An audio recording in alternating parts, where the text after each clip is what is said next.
You are the only participant in the conference.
All participants are muted, and they can unmute themselves.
The recording has started.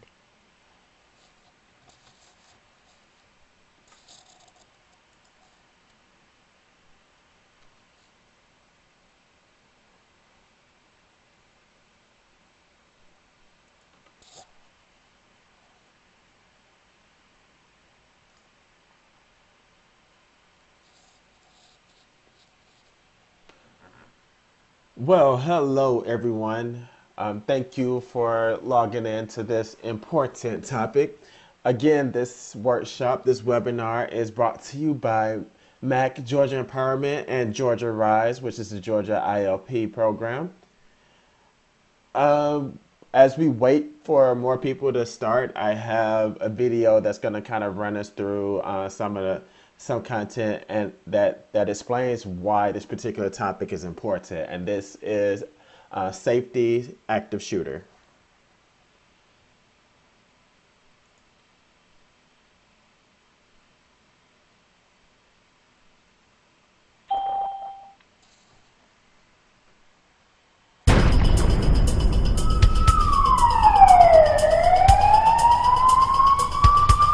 Once again, we have faced a day of fear. A shooting at Taft Union High School this morning. Breaking news here on CNN as we are getting word out of Orangeburg, South Carolina, of a school shooting. Gunman kills 1 and injures 3 at Seattle University. And that teacher was killed today during a shooting rampage. It happened at a middle school in Sparks. A man kills 3 with a knife, shoots and kills 3 more, and wounds 13 near a college campus in Santa Barbara, California. They say he entered the front office armed with an AK-47 and a number of other weapons. Inside the grade school, a man with a gun losing his mind.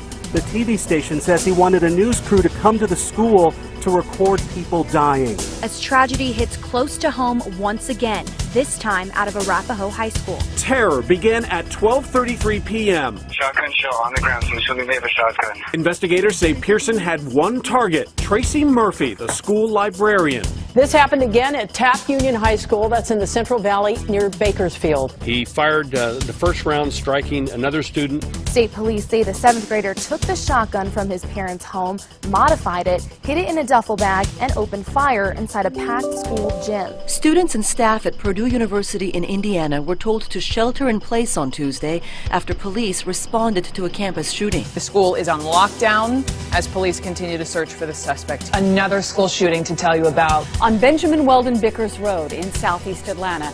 Police said he told officers he wanted to shoot up a school. The number of mass shootings in general, or active shooter events, increased from an average of about 5 a year prior to 2009 to 15 in 2013.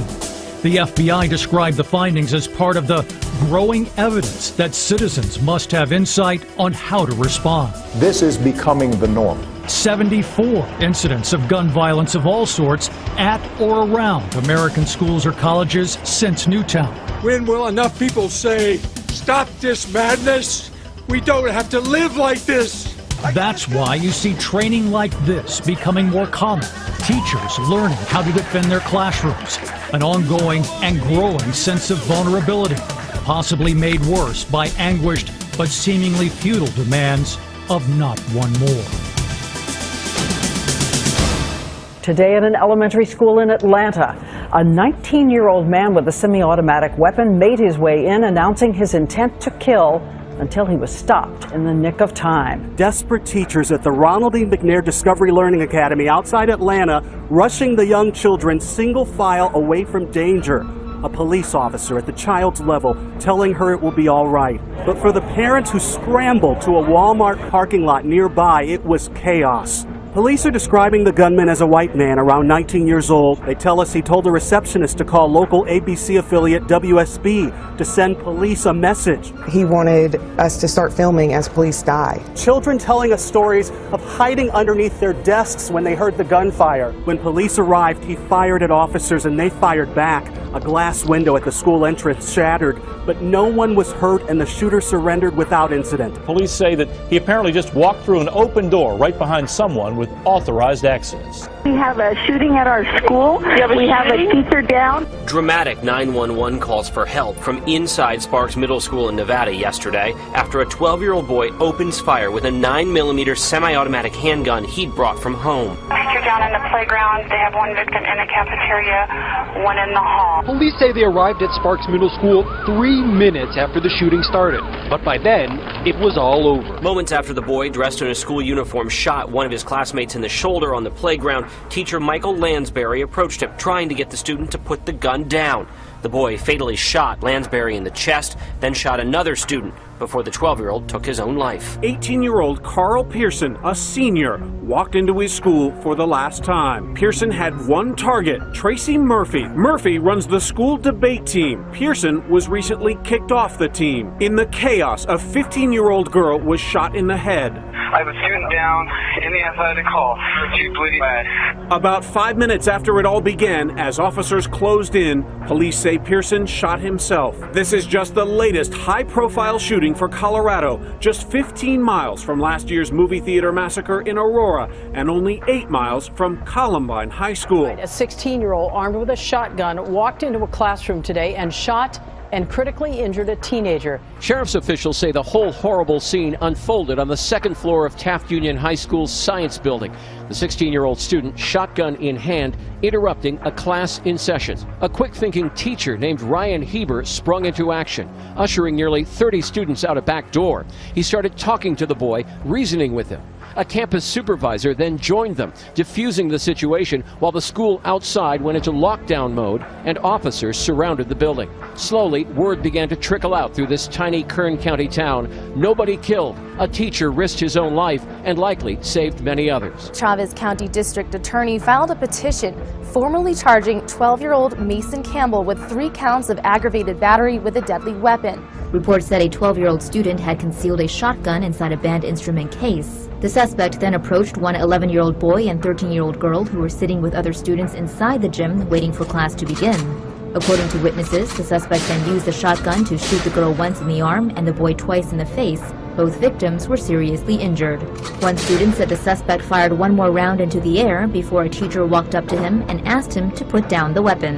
A man was killed at a shooting in West Lafayette, Indiana, inside the electrical engineering building at Purdue University on January 21st. There were reports of an altercation inside or near the building and shots being fired. The suspect and his victim were inside a basement classroom when the shooting took place. And police haven't said yet why they think Cousins walked into this engineering classroom yesterday around noon, fired 4 to 5 shots, killing Andrew Bolt, and then walked outside very calmly and turned himself in. Police say one student has been shot on South Carolina State University's campus. Police say about 1:30 they were called to Huguenin Suites, a dorm, because a student had been shot outside. Ryse Middle School went into lockdown early Thursday afternoon. Officers say a student shot 14-year-old Telvis Douglas right outside the school. Police say a school resource officer, who is an off-duty Atlanta police officer, caught the suspect.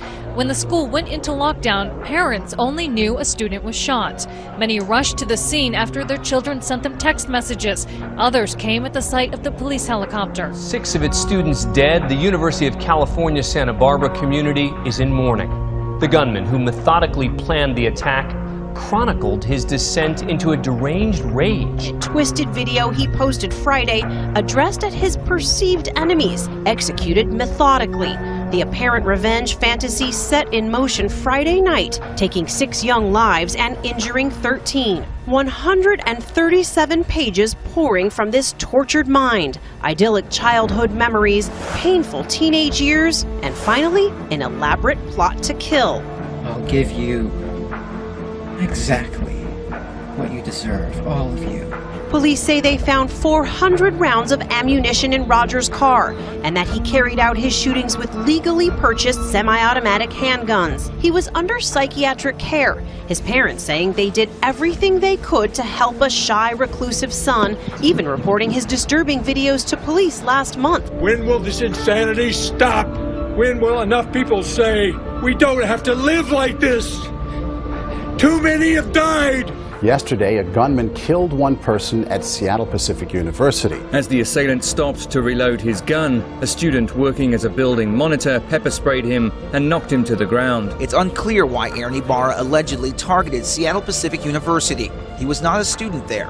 But we learned today Ibarra was involuntarily committed for mental health evaluations in 2010 and 2012, once because he was suicidal. Law enforcement also told us Ibarra was obsessed with the 1999 Columbine High School shootings. There was initial confusion over the identity of the student who tackled the gunman, as police at first believed he was a second shooter. One report described the gunman as white or Latino, carrying an AR-15 military assault rifle, shotgun, handgun, and an ammunition belt. Police don't know why he chose to shoot his way to Santa Monica College, but police revealed the gunman was a student at the community college in 2010. Police displayed his jaw-dropping arsenal and the black bag the gunman carried, the upper receiver to a .223 semi-automatic rifle, a .44 caliber handgun, and hundreds of rounds loaded into 24 magazine clips. He fatally shot another woman outside the Santa Monica College library before entering the building, where he continued to randomly shoot at people. City and college police later gunned down the suspect and laid him down on the sidewalk outside the college. The last week of school, and then it happened. A gunman walking into an Oregon high school, heading straight for that locker room, opening fire, killing one student, others running for cover. 8:05 this morning in Troutdale, Oregon. Sirens blaring, police respond to a high school's call for help. Got a report of shots fired in the locker room. At least one person down, medical is responding. Witnesses say the gunman, armed with an assault rifle, started the shooting in a locker room near the gym, chasing a beloved phys ed teacher down the hall. That's sadly become all too familiar. Students streaming out, hands in the air. And this tonight, a mountain of backpacks left behind as the students fled. 100 students huddled together behind locked doors, terrified. Worried parents waited outside for news of their kids. One student was killed by the shooter, the victim remembered tonight by friends.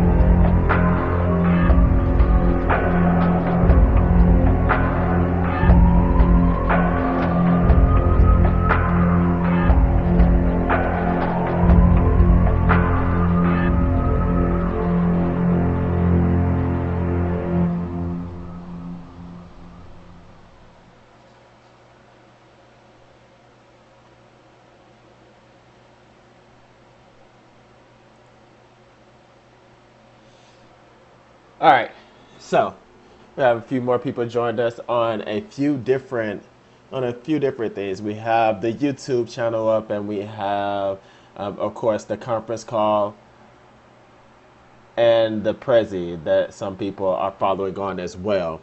I'd like to definitely thank you all for joining, and we do these monthly. Next month will be on dating and domestic violence, which is the IOP topics as well.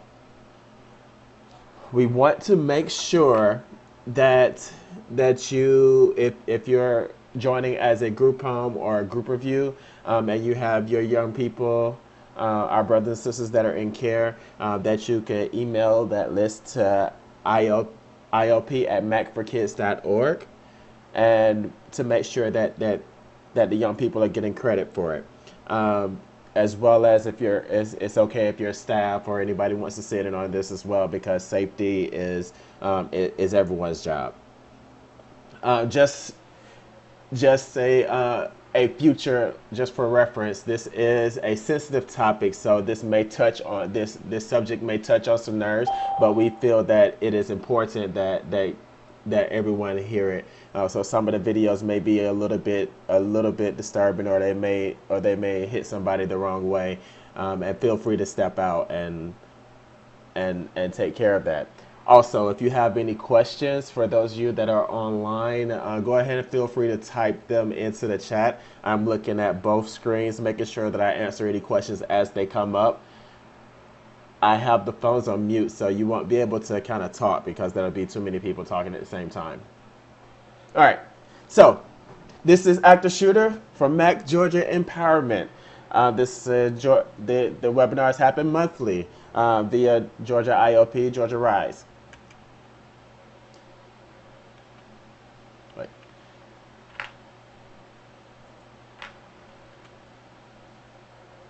So this training was adapted from FEMA, and we added kind of like a little spin to it, just to make I've sure had to make statements like that this young too many people times. are. We don't have all the facts, but we do know that once again, encouraged to be safe. Innocent people were killed in part because. Sorry about that. Someone who wanted to inflict harm had no trouble.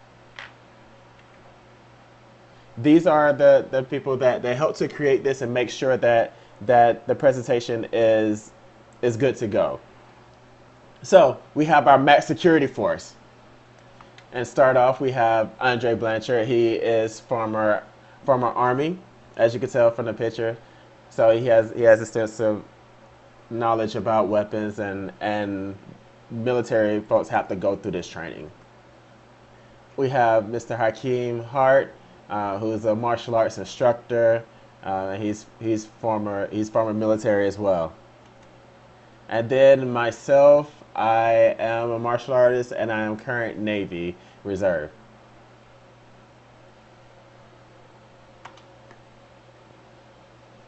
So if you can, type in chat how many weapons you think this kid has on him.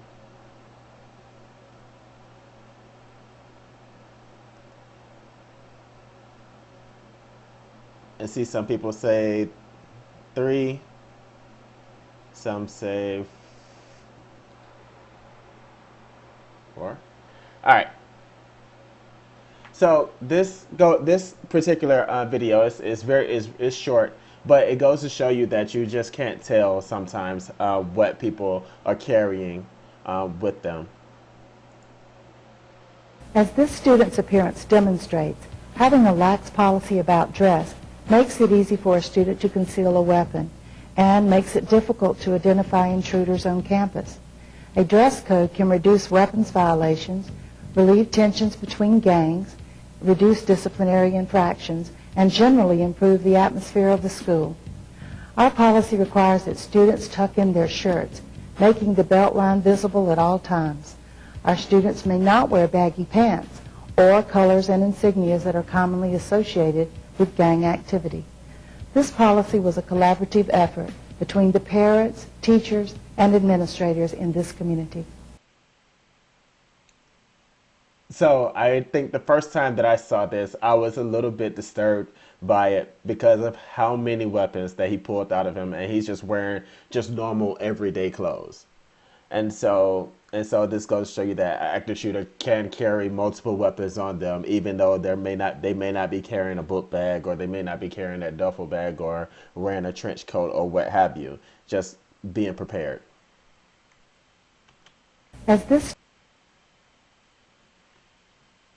So, what is an active shooter? An active shooter is an individual actively killing or trying to kill people in a confined space or populated area. Active shooters most often do not follow a pattern in their actions. Some people, when people do these particular insane acts, they're going for as many kills as they can. They're going for the carnage, and what I don't want you to think is that this will not happen to me. If I see this person knows me.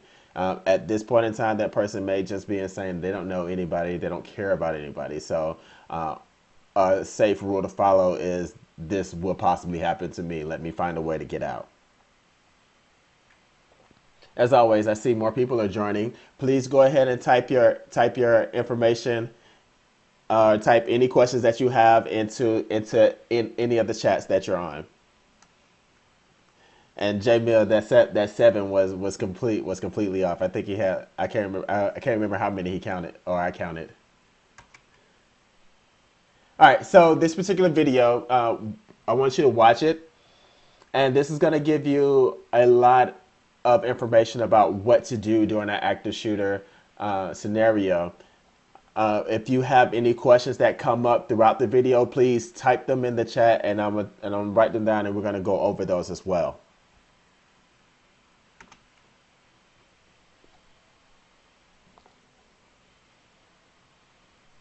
A morning that began like any other turned tragic today when an employee opened fire on his supervisor and fellow coworkers. Students, parents, teachers are asking why today after a bloody rampage plunged this campus into tragedy. Details are just coming in, but we're being told that a heavily armed gunman opened fire this evening at the mall food court behind me. There's no official word on any casualties yet, but one eyewitness reported seeing at least 6 people shot. Active shooter, a gunman or gunmen killing or attempting to kill people in a confined, populated area.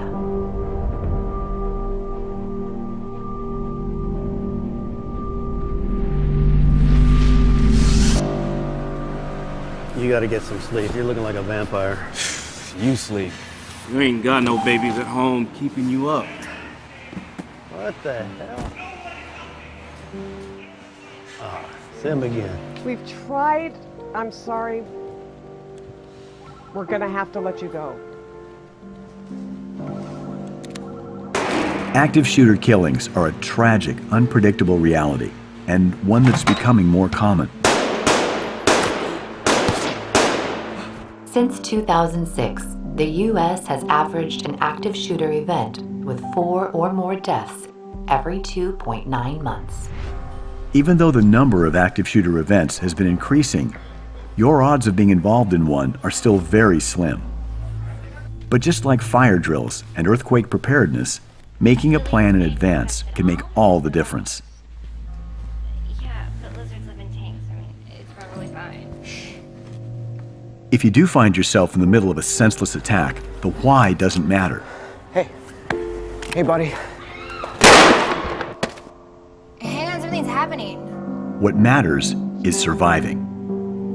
On average, 20 mass shootings take place in the U.S. every year.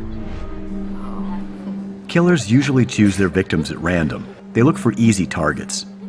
So the harder you are to see or to hit, the safer you are.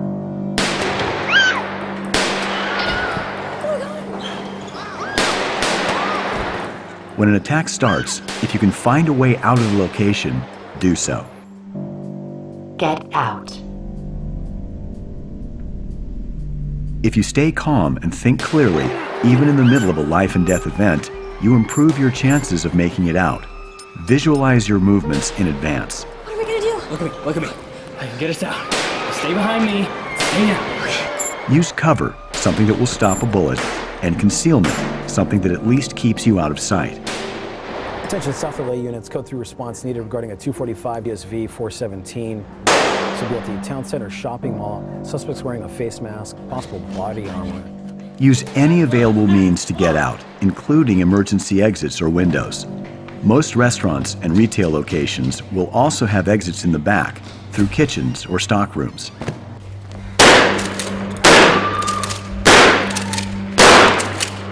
Even in the best cases, police are minutes, not seconds away.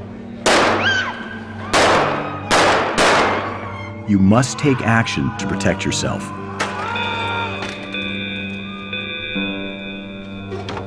Okay, everybody stay calm. It's probably just a drill.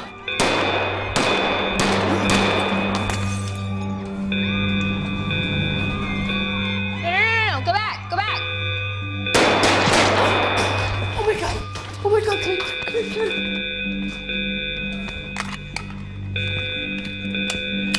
If you can help others without putting yourself in unnecessary danger, It's gonna be okay. do It's so. gonna be okay. What's your name? Lori. Lori? It's gonna be okay.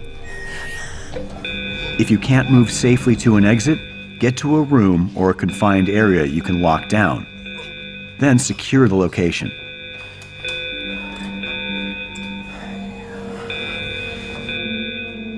Secure your location.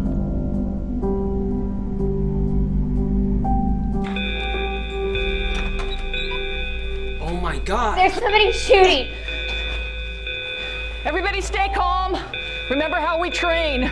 Everybody get in this corner, away from the windows. Get the emergency bag from my desk. Help her. Drywall won't stop a bullet, but there are steps to take to stay safe. Lock or barricade the doors, turn off the lights, move away from any windows, and silence your cell phone. The other door doesn't lock. Move desks or anything, just block it. A modern emergency bag can include a first aid kit, gloves, emergency plans for the building, and casualty cards to alert first responders to any wounded victims.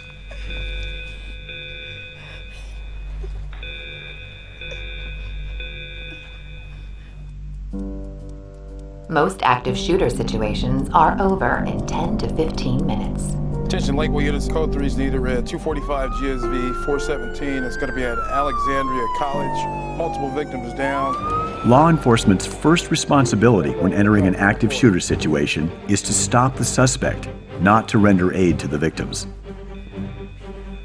Medical teams will enter the scene as soon as the suspect is no longer a threat or is confirmed in another location.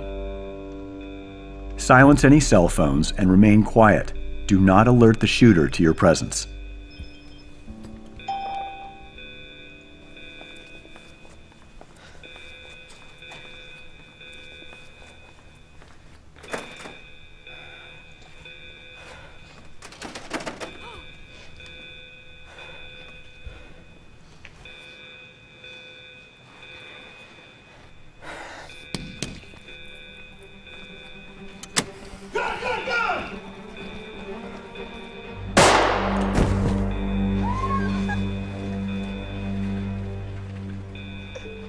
Sheriff's Department, is there anyone inside? Red card.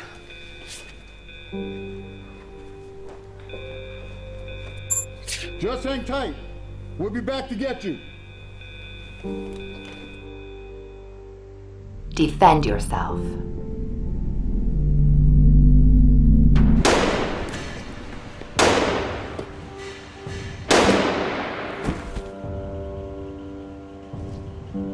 If you cannot escape the location and you can't shelter in place, you may have to defend yourself as a last resort.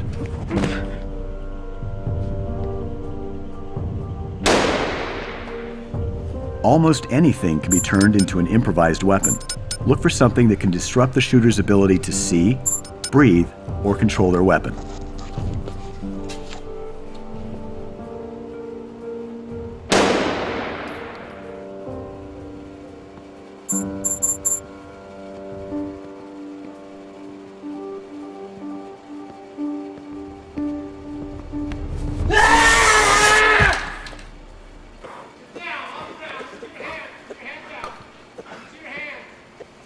When law enforcement arrives, they are going to be in a heightened state of readiness and awareness, looking for any aggressive movements.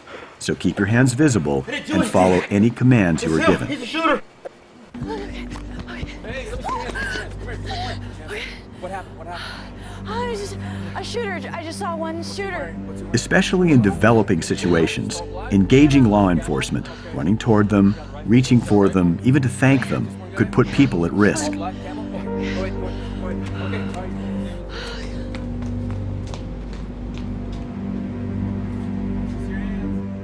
Surviving an active shooter. Anybody injured? Two up front.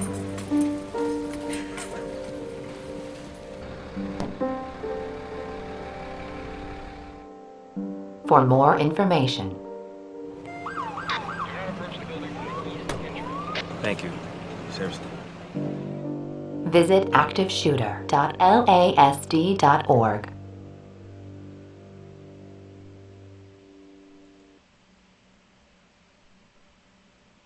So,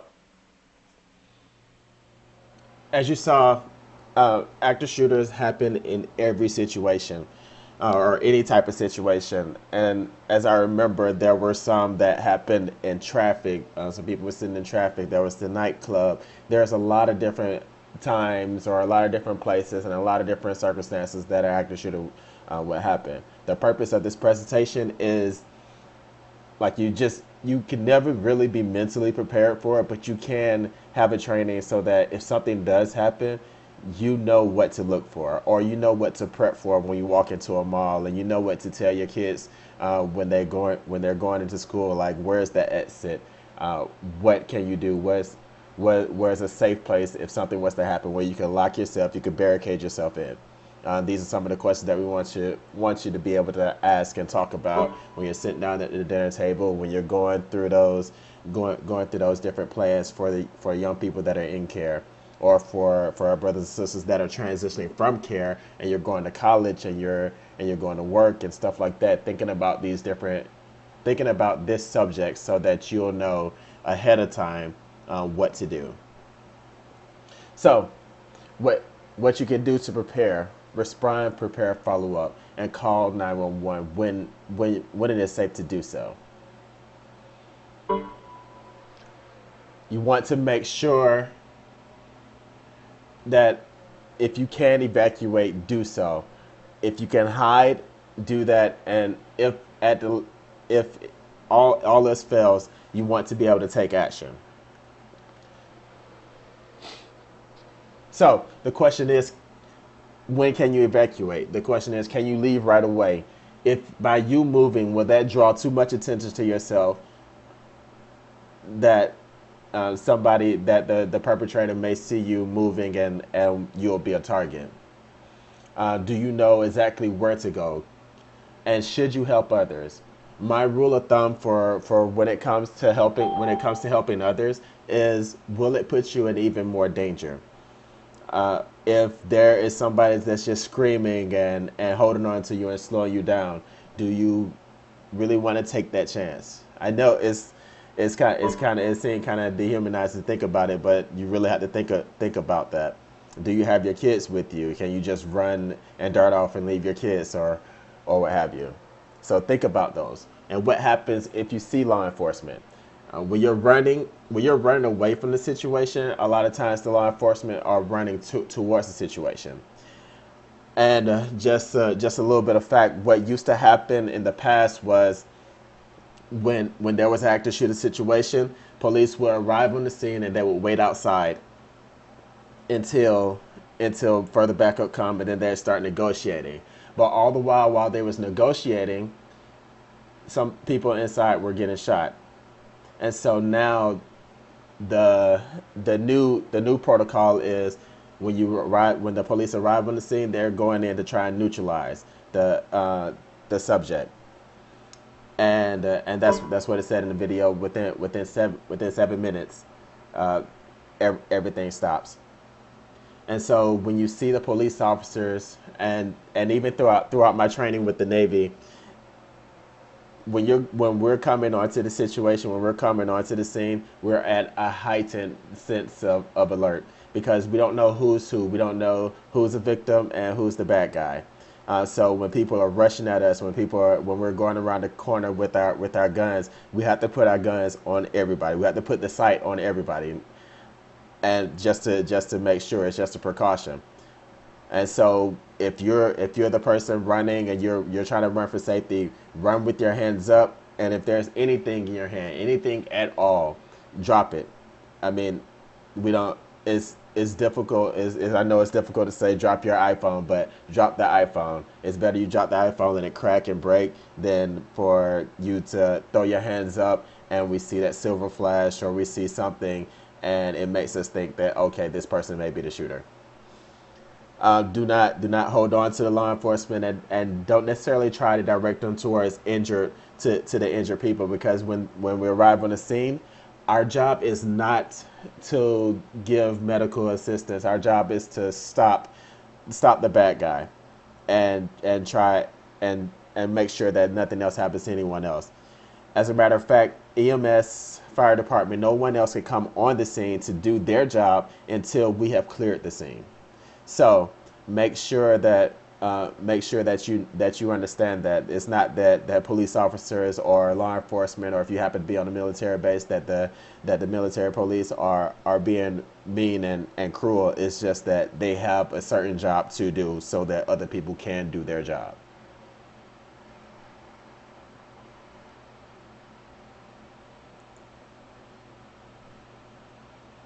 All right. So when you're in a high-rise building, and there are a lot of different buildings where there are multiple people, multiple floors, what you really want to look at is, if you go into the stairwell, does it lock behind you?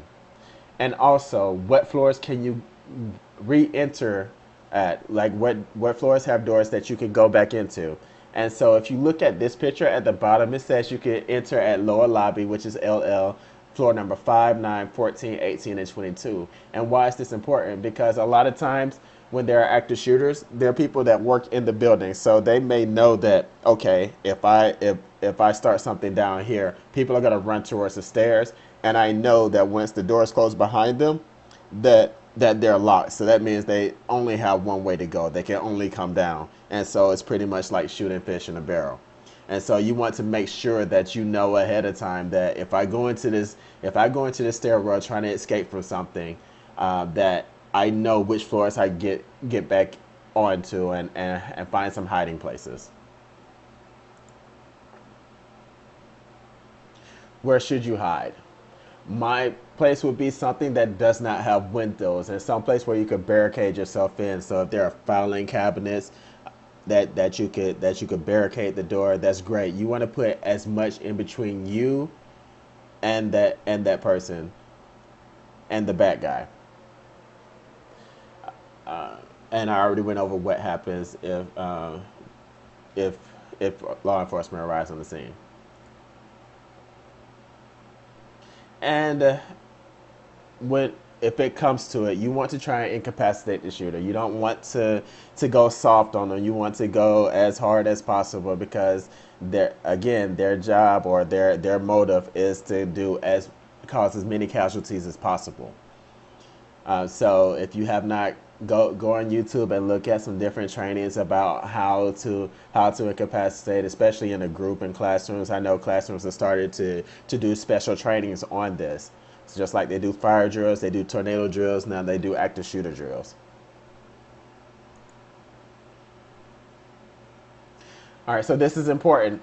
When there's an active shooter and everything is happening, you want to make sure that someone is calling 911. What you don't want to happen is for everyone to call 911, because the systems can and will get shut down because of too many calls coming into the service at the same time. Also, if you happen to get the person online, get the operator online, you want to give them as much information as you can without drawing too much attention to yourself. If something were to happen and you have to move, try dropping your phone down and leaving it. Do not hang up on the operator, because they are highly trained. They can tell how many shooters there are, what type of weapons they're using, whether it's a man, whether it's a female, whether it's a kid, or what have you. And all this information is important because they relay this information to the officers that are coming on the scene to give them a little bit more clue to what's going on before they get there. Because you have to remember, the officers, they're coming in blind. They don't know who's who. They don't know what to look for. So if they know that, hey, this guy is using a shotgun, or hey, this is a female, or this is a kid, that they know who to look for. So do not turn off your phone. Make sure it stays on, and make sure that only maybe one or two, if it's like 10 or 15 of y'all in a group, make sure one or two are calling. Not everybody needs to call.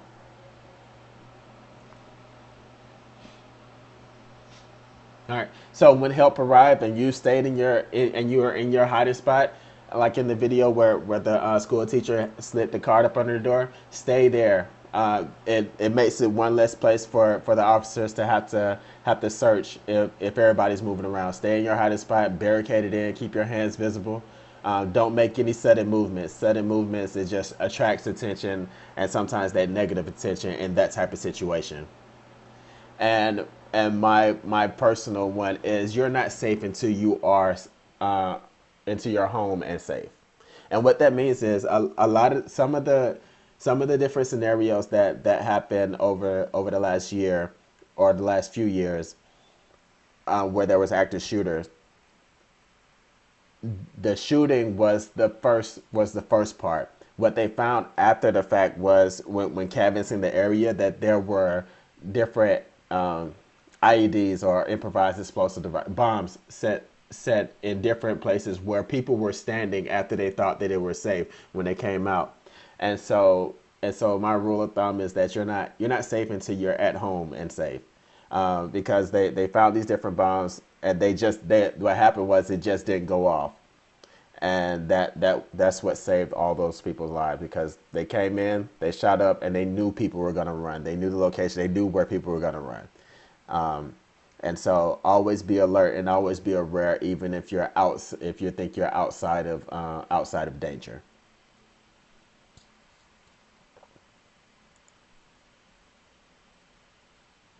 And that concludes this particular presentation. I'm looking to see if there are any questions on all the platforms. If you have any questions, please go ahead and type them into the chat so that I can answer them to the best of my abilities.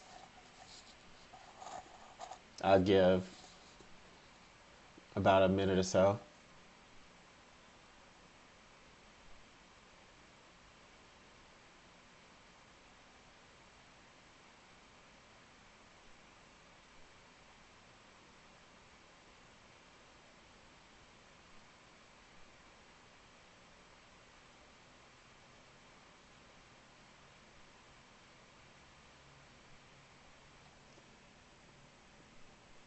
Well, I don't see any questions being typed. I'll stay on for a little bit, but for those of you who have other things to do, I'd like to thank you for joining in.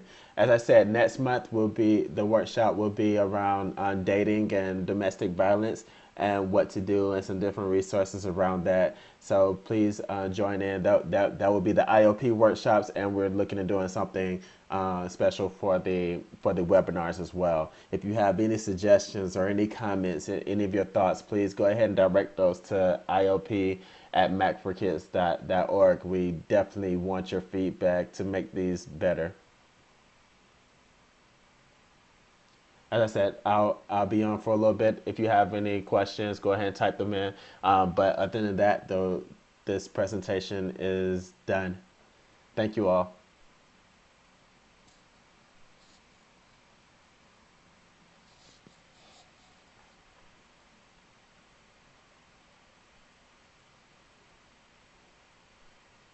All participants are unmuted.